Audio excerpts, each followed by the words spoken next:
शहर में पल के नीचते हैं। हेलो फ्रेंड्स, आज हम बात कर रहे हैं एक ऐसे सिंगर की जिन्होंने सफलता पाने के लिए बहुत संघर्ष किया, लेकिन जब उनके गाने लोगों तक पहुंचना शुरू हुए तो दुनिया भर में उनकी सिंगिंग की करोड़ों फैन फॉलोइंग हो गई।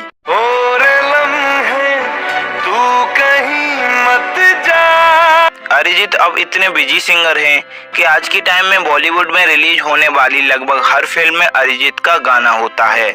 और ये कहना गलत नहीं होगा कि वो आज के टाइम के बॉलीवुड के नंबर 1 प्लेबैक सिंगर हैं। मैं फिर भी तुमको चाहूंगा। दोस्तों, अरिजीत का ये सफर बिल्कुल भी आसान नहीं रहा। उन्हें यहाँ तक पहुँचने में काफी कठिनाइयों का सामना करना पड़ा। हालांकि अरिजीत का फैमिली बैकग्राउंड म्यूजिक से ही है, लेकिन इस बड़े मुकाम पर जाने के लिए अरिजीत ने अकेले ही सारी मुश्किलों का सामना किया। तू ही है आशिकी, तू ही आवारगी, तू ही। नमस्कार दोस्तों, मेरा नाम है अभिषेक और स्वागत है आपका हमारे YouTube चैनल में। इस वीडियो में हम अरिजीत की संघर्ष से लेकर सफलता तक की तो पूरी कहानी जानेंगे ही, साथ ही जानेंगे उनकी लाइफ से जुड़ी बहुत सी अनजानी बातें। आपके फेवरेट सिंगर के बारे में सब कुछ जानने के लिए वीडियो को एंड तक जरूर देखें। चलिए वीडियो शुरू करते हैं। अरिजीत का जन्म 25 अप्रैल 1987 को पश्चिम बंगाल के मुर्शिदाबाद के जियागंज में हुआ। अरिजीत के पापा पंजाबी थे और उनकी मां बंगाली। अरिजीत के पापा जीवन बीमा निगम में काम करते थे और अरिजीत की मां वैसे तो हाउसवाइफ थी, लेकिन वो सिंगिंग भी बहुत अच्छी किया करती थी और तबला भी बजा लेती थी। अरिजीत की मां ही नहीं, उनके ननिहाल के ज्यादातर मेंबर म्यूजिक से जुड़े हुए थे, चाहे वो उनकी मामी हो, मौसी हो या नानी। सभी क्लासिकल म्यूजिक के ट्रेंड सिंगर थे। शायद यही वजह रही कि अरिजीत को भी बचपन से ही सिंगिंग का बहुत शौक था। अरिजीत ने अपनी स्कूली पढ़ाई राजा विजय सिंह हाई स्कूल से की और स्कूलिंग के बाद ग्रेजुएशन उन्होंने श्रीपत सिंह कॉलेज जियागंज से की। अरिजीत पढ़ाई में एक अच्छे स्टूडेंट थे, पर पढ़ाई से भी ज्यादा वो बचपन से ही सिंगिंग के दीवाने थे। अरिजीत की यही दीवानगी देखते हुए उनके पेरेंट्स को ये समझ आया कि अरिजीत सिंगिंग में आगे जा सकते हैं। इसीलिए उनके पेरेंट्स ने फुल सपोर्ट देते हुए अरिजीत को प्रोफेशनल ट्रेनिंग दिलाने का फैसला किया। अरिजीत ने अपनी सिंगिंग की ट्रेनिंग हजारी ब्रदर्स से लेना शुरू कर दिया। उस्ताद राजेंद्र प्रसाद हजारी से उन्होंने इंडियन क्लासिकल म्यूजिक सीखा। उस्ताद धीरेन्द्र प्रसाद हजारी से उन्होंने तबला बजाना सीखा और उस्ताद वीरेंद्र प्रसाद हजारी ने अरिजीत को पॉप म्यूजिक सिखाया। अरिजीत को बहुत अच्छी ट्रेनिंग मिली थी, इसीलिए उन्हें सिंगिंग तो बहुत अच्छी आती ही थी और उनकी आवाज तो दिल को छू जाने वाली है ही।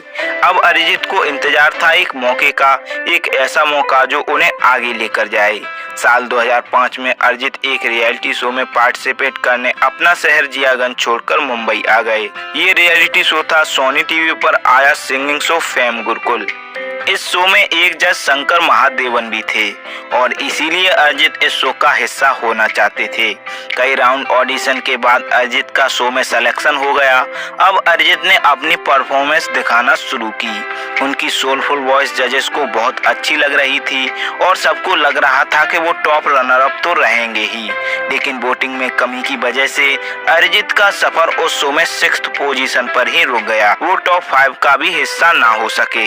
यहाँ से बाहर होने पर अरिजीत को काफी निराशा हुई और उन्हें ये भी लग रहा था कि मैंने इतने साल मेहनत की पर उसका क्या फायदा जब लोग मेरी आवाज पसंद नहीं कर रहे। फेम गुरुकुल से अरिजीत बाहर तो हो गए, पर शंकर महादेवन को उनकी सिंगिंग बहुत पसंद आई। शंकर महादेवन ने कहा था कि ऐसा नहीं है यहाँ से बाहर होने पर हार मान लो, आगे बहुत कुछ है। और साथ ही उन्होंने ये भी कहा था कि वो अरिजीत को जरूर काम देंगे। और इस शो के कुछ ही टाइम बाद शंकर महादेवन ने अपना वादा पूरा करते हुए हाई स्कूल म्यूजिकल 2 एल्बम के गाने ऑल फॉर वन आजा नचले में अरिजीत को गाने का मौका दिया। हालांकि ये एल्बम कोई खास कामयाबी हासिल नहीं कर सकी, लेकिन अरिजीत अब काफी पॉजिटिव सोचने लगे थे। फेम गुरुकुल शो के दौरान ही डायरेक्टर संजय लीला बंसाली की नजर अरिजीत पर पड़ी। संजय को उनकी आवाज बहुत पसंद आई, इसीलिए उन्होंने अरिजीत से उनकी फिल्म सांवरिया में यूं सपना नाम का सॉन्ग भी रिकॉर्ड करवाया, लेकिन बाद में स्क्रिप्ट में बदलाव होने की वजह से ये गाना फिल्म से बाहर कर दिया गया। ऐसे ही उन्हें टिप्स कंपनी के हेड कुमार तौरानी ने एक सॉन्ग गाने का ऑफर दिया। ये एक एल्बम सॉन्ग था, पर अफसोस एक बार फिर अरिजीत का गाना रिलीज नहीं हो सका। किसी पर्सनल कारण से ये एल्बम लॉन्च ही नहीं की गई। ये अरिजीत के लिए बहुत कठिन समय था, उनकी किस्मत साथ नहीं दे रही थी। दोस्तों, बहुत से लोग ये सोचते हैं कि किस्मत सच में खराब होती है, लेकिन सच में किस्मत नहीं, वक्त खराब होता है। और वक्त की ये खास बात होती है कि चाहे ये अच्छा हो या बुरा, लेकिन एक ना एक दिन बदलता जरूर है। माही तेरी चुनरिया लहराए। इसके बाद अरिजीत ने एक और रियलिटी शो 10 के 10 ले गए दिल में हिस्सा लिया। इस शो में अरिजीत ने बहुत शानदार परफॉर्म किया। जब तक शो चला तब तक शो में अरिजीत का ही नाम छाया रहा, और जब शो का विनर घोषित किया गया तो वो और कोई नहीं, अरिजीत सिंह ही थे। जी हाँ दोस्तों, अरिजीत ने ये शो जीत लिया था। इस शो को जीतने का फायदा ये हुआ कि इसके तुरंत बाद उन्हें एक पॉपुलर म्यूजिक लेवल में गाने का मौका मिला। एक शो जीतने और म्यूजिक एल्बम में काम करने के बाद भी अरिजीत को आगे जाने में बहुत मुश्किलें आ रही थीं, क्योंकि अरिजीत तो अभी इंडस्ट्री में आए ही थे, लेकिन उस टाइम कई बड़े बड़े सिंगर्स को काम नहीं मिल रहा था, और अरिजीत भी इस बात को बहुत अच्छे से समझ रहे थे कि अभी उन्हें काम नहीं मिलेगा। लेकिन वो बिना काम या इनकम के मुंबई जैसे शहर में सरवाइव भी तो नहीं कर सकते थे। इसीलिए अरिजीत ने तय किया कि अब वो सॉन्ग प्रोड्यूस करेंगे। इसीलिए वो बन गए म्यूजिक प्रोड्यूसर। अब वो कई म्यूजिक डायरेक्टर्स के साथ काम करने लगे, जिनमें प्रीतम चक्रवर्ती, शंकर एहसान लॉय, विशाल शेखर जैसे कई बड़े बड़े डायरेक्टर्स शामिल थे। इन लोगों के साथ वो म्यूजिक प्रोग्रामर का काम कर रहे थे, जहां से इतनी इनकम तो हो जाती थी कि वो मुंबई जैसे शहर में सरवाइव कर सकें। इन लोगों के साथ काम करते हुए न सिर्फ अरिजीत काम कर रहे थे, यहाँ वो म्यूजिक की वो बारीकियां सीख रहे थे जो अभी तक उन्होंने नहीं सीख पाई थी। साल 2010 में म्यूजिक डायरेक्टर प्रीतम को 16 फिल्मों का म्यूजिक करना था। अरिजीत म्यूजिक प्रोग्रामर थे, वो प्रीतम के गानों की रफ कट सिंगिंग करते थे।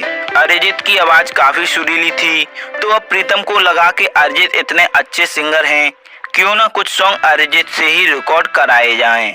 ये गाने रिलीज होने के बाद पता चला कि प्रीतम का अरिजीत से गाना रिकॉर्ड करवाने का फैसला सही था। अरिजीत के उन गानों पर काफी अच्छा रिस्पांस आया, इसीलिए इसके बाद उन्हें और भी डायरेक्टर्स और प्रोड्यूसर्स से ऑफर आने लगे। अरिजीत सिंह का बॉलीवुड बैकग्राउंड म्यूजिक का करियर साल 2011 में मर्डर 2 मूवी के फिर मोहब्बत सॉन्ग से शुरू हुआ।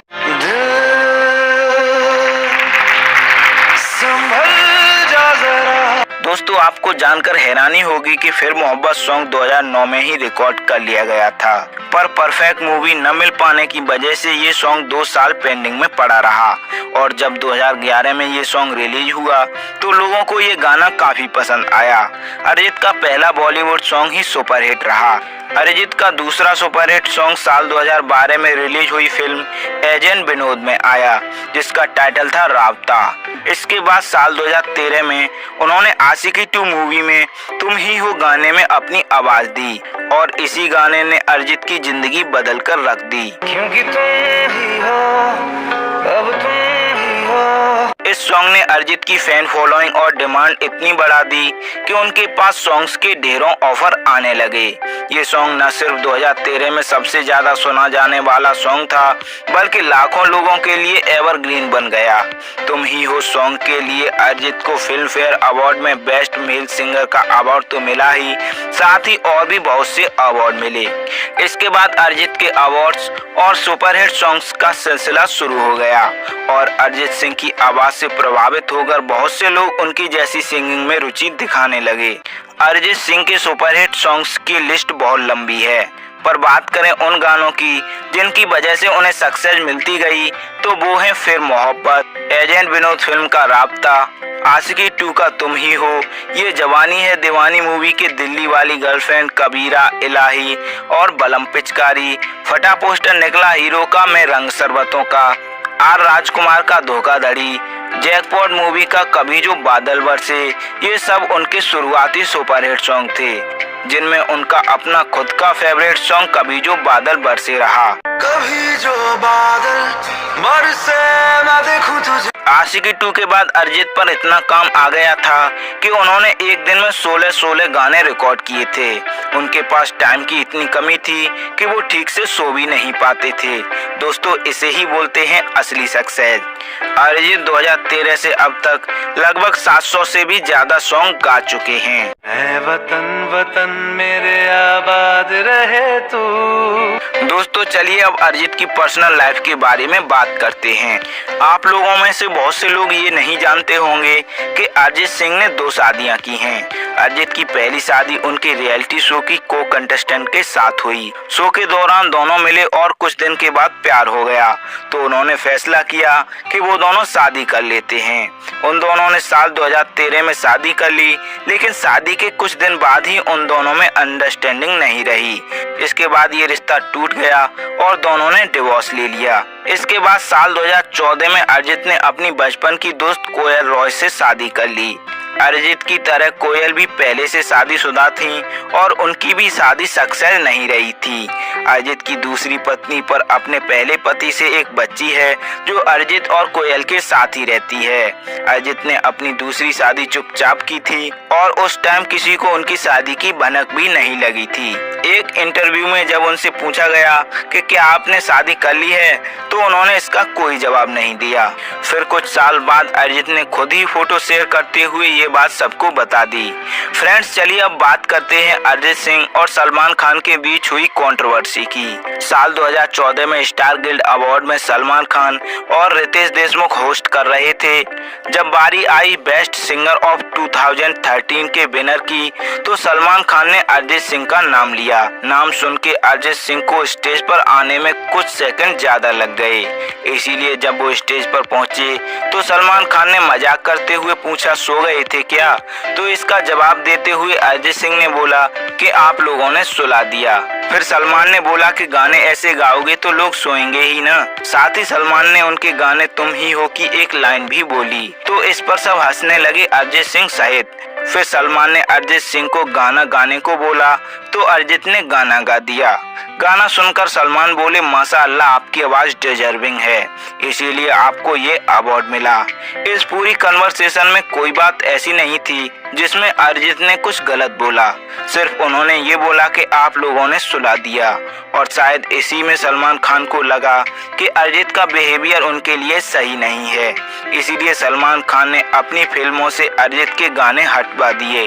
अगर ऐसा नहीं होता तो अरिजीत के बजरंगी भाईजान और प्रेम रतन धन पायो मूवी में गाना गाते नजर आते, लेकिन सलमान ने ये तय कर लिया कि अब वो अपनी फिल्मों में अरिजीत को गाना गाने का मौका नहीं देंगे। 2016 में सलमान खान की मूवी सुल्तान का एक सॉन्ग जग घूमिया अरिजीत सिंह को ही गाना था, पर सलमान ने अरिजीत सिंह को इस फिल्म में गाना गवाने से साफ इनकार कर दिया। हालांकि अरिजीत सिंह के पास काम की कमी नहीं थी, फिर भी उन्होंने फेसबुक और ट्विटर पर सलमान से रिक्वेस्ट करते हुए लिखा कि भाईजान माफ कर दीजिए, मैं आपका छोटा भाई हूँ, गलती हो गई थी शायद मुझसे ही, प्लीज आप अपनी मूवी से उस सॉन्ग को मत निकालिए। लेकिन सलमान खान ने इस पर कोई रिस्पॉन्स नहीं दिया। दोस्तों, आपको क्या लगता है, गलती सलमान खान की थी या अरिजीत की? हमें कमेंट करके जरूर बताएं। दोस्तों, चलिए अब जान लेते हैं अरिजीत की लाइफ और करियर से जुड़ी और भी इंटरेस्टिंग बातें। महफिल में तेरी हम न रहे जो। अरिजीत को जब हमारी अधूरी कहानी मूवी का टाइटल ट्रैक गाने को मिला, तो इस गाने को रिकॉर्ड करने से पहले अरिजीत का हौसला डगमगा गया था और शुरू में उन्होंने ये सॉन्ग रिकॉर्ड करने से मना कर दिया। फिर फिल्म के डायरेक्टर मोहित सूरी और प्रोड्यूसर महेश भट्ट ने अरिजीत का काफी हौसला बढ़ाया और बहुत सपोर्ट किया। तब अरिजीत ने ये गाना रिकॉर्ड किया। रंग थे दूर था जो करीब तू था। अरिजीत सिंह ने जब सिंगिंग रियलिटी शो 10 के 10 ले गए दिल जीता, तो उसमें मिली प्राइज मनी से अरिजीत ने लोखंडवाला में अपना एक रिकॉर्डिंग स्टूडियो बना लिया। यहाँ वो म्यूजिक कंपोज करते और साथ ही छोटे एडवर्टाइजमेंट के लिए भी म्यूजिक बनाने लगे। अरिजीत ने सबसे पहले तेलुगु मूवी केडी में अपनी आवाज दी थी। इस फिल्म का अरिजीत ने निवेना निवेना नाम का गाना गाया था। अरिजीत सिंगिंग के अलावा एक NGO let there be light से भी जुड़े हुए हैं। यहाँ वो पैसे डोनेट करके गरीबों की मदद भी किया करते हैं। अरिजीत ने न सिर्फ बॉलीवुड में गाना गाया है, उन्होंने तेलुगु, मराठी, गुजराती भाषा में भी अपने कई सॉन्ग दिए हैं। अरिजीत सिंह बताते हैं कि सिंगिंग से ज्यादा उन्हें म्यूजिक कंपोज करने में मजा आता है और उन्होंने ये भी बोला कि लॉन्ग रन में वो खुद को प्लेबैक सिंगर से ज्यादा एज ए सॉन्ग प्रोड्यूसर देखते हैं। अरिजीत ने शुरुआती दिनों में इंडियन डेली शो मधुबाला एक इश्क एक जुनून के लिए हम हैं दीवाने नाम का सॉन्ग गाया था। अरिजीत ने एक बंगाली क्विज शो दादागिरी के लिए टाइटल ट्रैक भी गाया है। ये बंगाली शो पूर्व क्रिकेटर सौरव गांगुली ने होस्ट किया था। अरिजीत आगे चलकर अपना एक म्यूजिक स्कूल खोलना चाहते हैं। अरिजीत ने एक बंगाली मूवी भालोबासा रोज नामचा में डायरेक्शन भी किया है। अरिजीत सिंह उनकी सिंगिंग के साथ साथ उनकी सिंपलिसिटी के लिए भी जाने जाते हैं। वो एक स्टार हैं, लेकिन लाइफ स्टाइल वो ज्यादा शो नहीं करते। कभी वो सिंपल कुर्ते पजामे में नजर आते हैं तो कभी हवाई चप्पलों में। अरिजीत ने बेस्ट प्लेबैक सिंगर के तौर पर 6 फिल्म फेयर अवार्ड जीते हैं। अरिजीत को इंटरव्यू देना, पार्टियां करना पसंद नहीं। वो इंटरव्यू देते तो नजर आ जाते हैं, पर वो पार्टियों में कभी नहीं जाते। अरिजीत को सोशल मीडिया पर रहना भी पसंद नहीं। उनके अकाउंट्स तो फेसबुक, ट्विटर और इंस्टाग्राम सभी पर हैं, पर वो एक्टिव बहुत कम दिखाई देते हैं। तो फ्रेंड्स, ये थी लाइफ स्टोरी अरिजीत सिंह की। अरिजीत के नम्र स्वभाव से ये अंदाजा नहीं लगाया जा सकता है कि उन्होंने कितना संघर्ष किया। अरिजीत की लाइफ स्टोरी किसी को भी मोटिवेट कर सकती है और हमारा ये वीडियो अरिजीत की मेहनत और संघर्ष पर रोशनी डालने का काम तो करेगा ही, साथ ही करेगा बहुत से लोगों को इंस्पायर करने का। क्योंकि जिंदगी में बड़ा करने का सपना तो बहुत से लोग देखते हैं, लेकिन रास्ते में जो रुकावटें आती हैं उससे ज्यादातर लोग हार मान लेते हैं। लेकिन कुछ ही लोग होते हैं अरिजीत सिंह जैसे, जिनके आगे मुश्किलें भी हार मान लेती हैं। दोस्तों, हमने अरिजीत की लाइफ को काफी करीब से आपके सामने रखा। उम्मीद है आप लोग इस वीडियो से जरूर जुड़ पाए होंगे। आज के वीडियो में इतना ही। हम प्रे करते हैं अरिजीत अपनी लाइफ में और भी बहुत कुछ अचीव करें और हमेशा खुश रहें।